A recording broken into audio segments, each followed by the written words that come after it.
حضور اکرم صلی اللہ علیہ وسلم ایک مجلس میں 100 دفعہ استغفار کیا کرتے تھے۔ رب اغفر لی وتب علی، اے میرے پروردگار میری مغفرت فرما دے اور میری توبہ قبول فرما لے۔ صحابہ کرام فرماتے ہیں کہ ہم ایک مجلس میں حضور اکرم صلی اللہ علیہ وسلم سے 70 دفعہ سنا کرتے تھے۔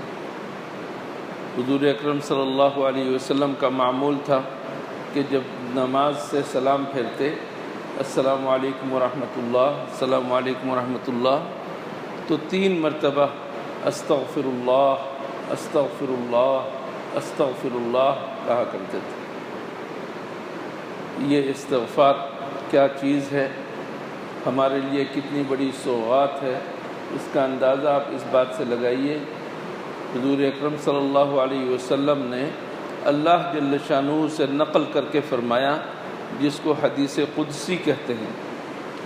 اس میں فرماتے ہیں اللہ جل شانہ نے ارشاد فرمایا کہ اے ابن آدم، اے آدم کے بیٹے، اگر تو مجھے پکارتا رہا اور مجھ سے تیری امید بندھی رہی تو میں تیری مغفرت کر دوں گا، مجھے کوئی پرواہ نہیں۔ اور اگر تیرے گناہ آسمانوں تک پہنچ جائیں، آسمان میں بادلوں تک پہنچ جائیں، اور اس کے بعد تو مجھ سے مغفرت طلب کرے تو میں مغفرت کر دوں گا اور مجھے کوئی پرواہ نہیں۔ فرمایا کہ اگر تم اتنے گناہ لے کر آؤ، اتنے گناہ لے کر آؤ کہ ساری دنیا کی زمین بھر جائے، ساری دنیا بھر جائے۔ دنیا کیا چیز ہے؟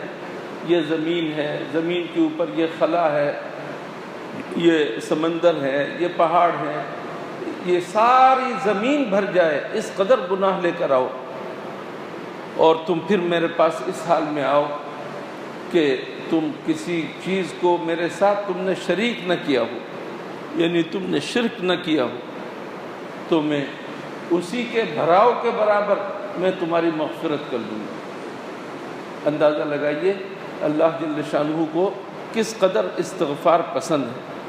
حضور اکرم صلی اللہ علیہ وسلم نے فرمایا کہ اگر تم لوگ گناہ چھوڑ دو تو اللہ تعالیٰ کو تم جیسے لوگ نہیں چاہیے کہ گناہ چھوڑ دو تو تمہیں اللہ جل شانہ ختم کر دیں گے۔ ایک ایسی قوم کو لے کر آئیں گے جو گناہ کر کے استغفار کریں، گناہ کریں اور استغفار کریں۔ یہ مطلب نہیں ہے کہ گناہ کی ترغیب دینا مقصود نہیں، بلکہ گناہ تو ہوں گے، بنی آدم ہے، لیکن استغفار کرنے والے اللہ کو پسند ہیں۔ چند استغفار کی مخصوص دعائیں ہیں، ان کے بارے میں حدیث میں بڑی فضیلت ہے، وہ اگر آپ یاد کر لیں اور پڑھتے رہیں تو بہت ہی زیادہ فائدہ ہوگا۔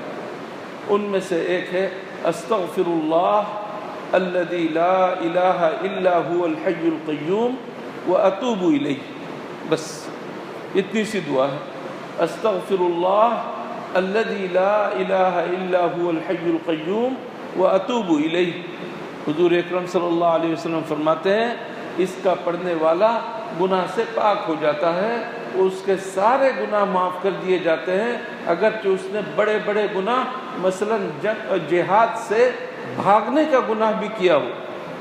جہاد سے بھاگنے کا گناہ بہت بڑا گناہ ہے، جہاد کے میدان سے پیٹ پھیر کر بھاگنا، بزدل ہو کر بھاگنا بہت بڑا گناہ ہے۔ فرمایا کہ اگر وہ جہاد کے میدان سے بھی بھاگ پڑا ہو، ایسا گناہ اس نے کر لیا ہو، تب بھی اس کے گناہ معاف ہو جائیں گے اگر کوئی استغفر اللہ الذی لا الہ الا هو الحی القیوم واتوب الیہ پڑھے۔ اور اسی طرح سید الاستغفار آپ نے نام سنا ہوگا اور بہت سارے آپ نے پڑھتے بھی ہوں گے۔ اگر یہ سید الاستغفار کوئی شخص صبح کو پڑھ لے اور اس دن انتقال ہو جائے تو سیدھا جنت میں جائے، اور جو شام کو پڑھ لے رات کو انتقال ہو جائے تو سیدھا جنت میں جائے، بس شرط یہ ہے کہ ایمان ہو دل میں اور یقین ہو، اس کی فضیلت پر کا یقین ہو، اللہ پر یقین ہو، اس طرح پڑھے۔ سید الاستغفار میں نے یہ پرچیاں تیار کیے ہیں، آپ حضرات لے کر جا سکتے ہیں اپنے ساتھ، ان کو یاد کر لیں، سید الاستغفار اور استغفر اللہ الذی لا الہ الا هو الحی القیوم واتوب الیہ، یہ دونوں استغفار آج دن بھر کا سمجھ لیجئے آج وظیفہ ہے، یہ زیادہ سے زیادہ پڑھیے، زیادہ سے زیادہ پڑھیے، اور اس میں اپنے والدین کے لیے ثواب کی نیت بھی کیجیے، اپنے دادا دادی نانا نانی جتنے بھی گزر چکے ہیں، مسلمان گزر چکے ہیں، ان سب کے لیے دعا کیجیے، اللہ تعالی ہمارے استغفار کو قبول فرمائے۔